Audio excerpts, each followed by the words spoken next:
His name was Ernesto, and every Sunday for 10 years he wrote his daughter a letter, knowing she might never read a single one. Not because she didn't care, but because love can get lost quietly without anyone needing to lose it. His name was Ernesto, not a name you'll find on a monument, not a name shouted in the headlines, just Ernesto, a man who lived in a village so small the map forgot it. It's not the Porto Escondido that you see in glossy brochures with its surfers and its sunset cocktails. No, this was further south, where the paved road ends and the earth gives way to the sand, and the sea begins not with a roar. Ernesto was a fisherman, not because he dreamed of the ocean, but because his father was, and his grandfather before him. It wasn't a choice, it was a bloodline. His hands broad, cracked, salt stung. They were the same hands that had hauled nets for 3 generations.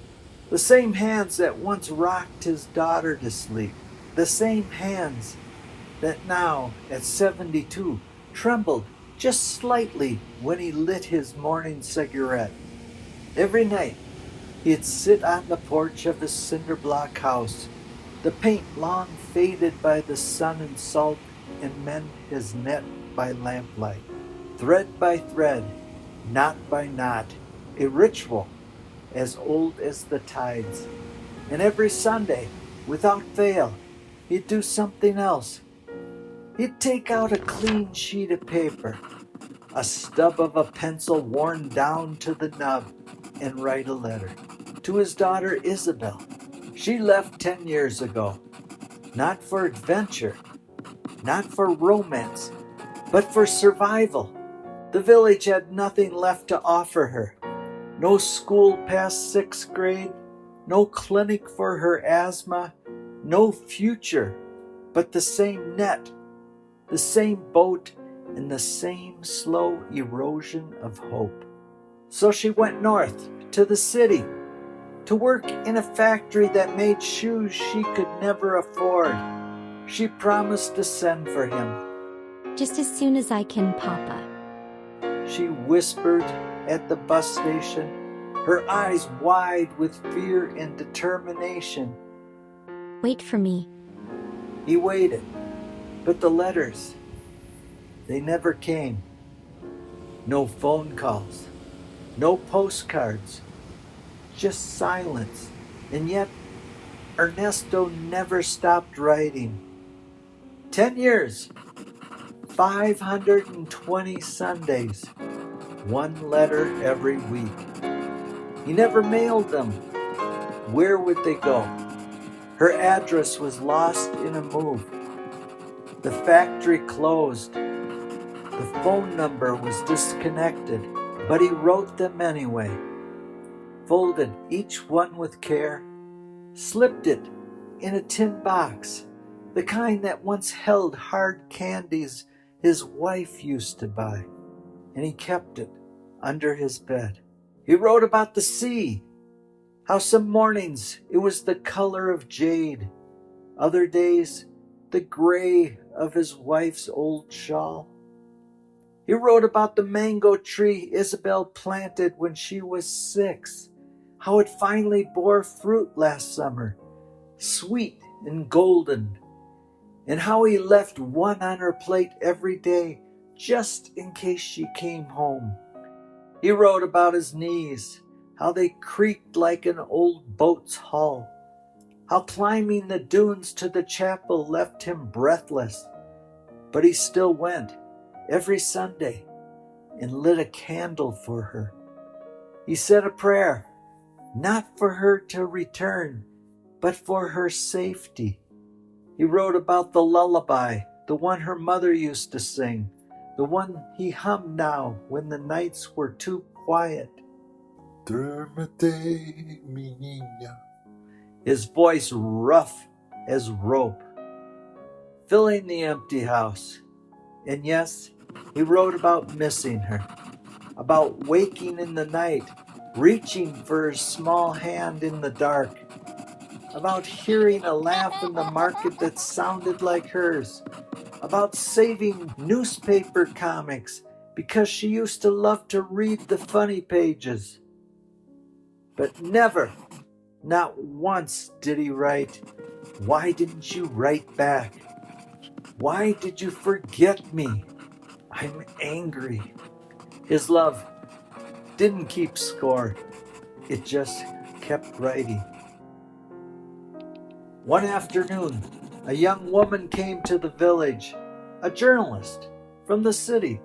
She was making a film about the forgotten coast, about men like Ernesto, the last of their kind. She found him mending his net on the beach and asked if she could sit with him. He nodded. He didn't speak.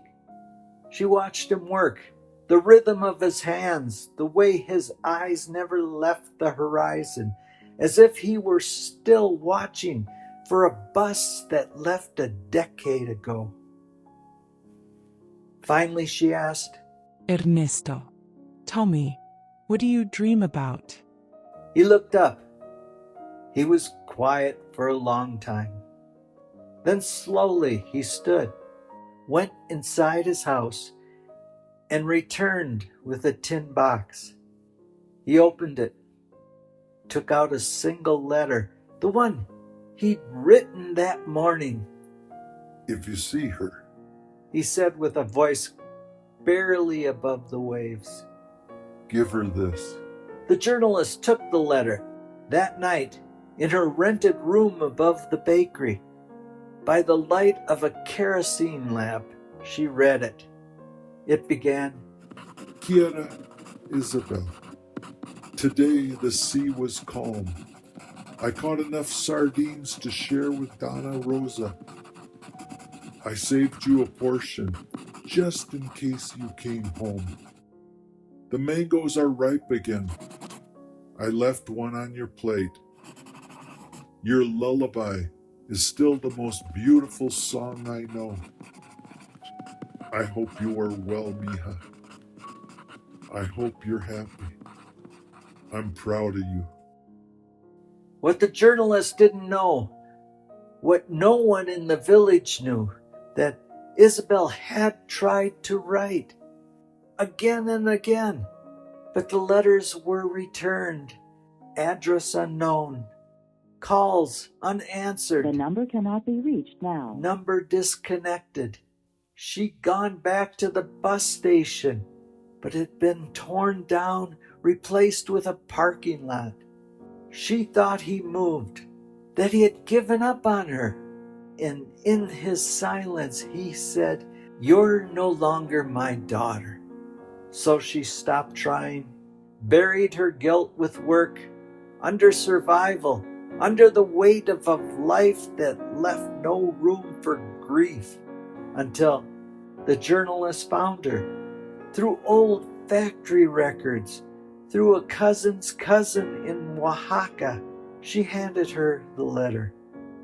Isabelle read it standing in her tiny apartment. The city noise was muffled by her tears. She fell to her knees, not because of the years lost, but because of the love that never wavered, the love that wrote 520 letters into the void and never once stopped believing she was worth writing to. She came home 2 weeks later, not to the village of her childhood, but to the cemetery on the hill. Ernesto had passed away that winter, a quiet exit in his sleep, the way he had always hoped. They buried him near the shore, in the same spot where he used to watch for her bus. The priest spoke of faith and family, but the truth? They buried him with one letter in his pocket, the very last one. It said only, "No matter where you are, I am proud of you. Come home when you're ready. I'll be waiting." Sadly, he wasn't. not in body, but the love was and still is. In Mexico, greatness isn't carved in stone. It isn't shouted from towers. It's in the quiet ones, the ones who love without condition, who wait without demanding, who write letters they'll never send. Because love isn't about being answered. It's about showing up again and again with your heart in your hands. For every parent who waits, for every child who wonders if they're still loved, you are.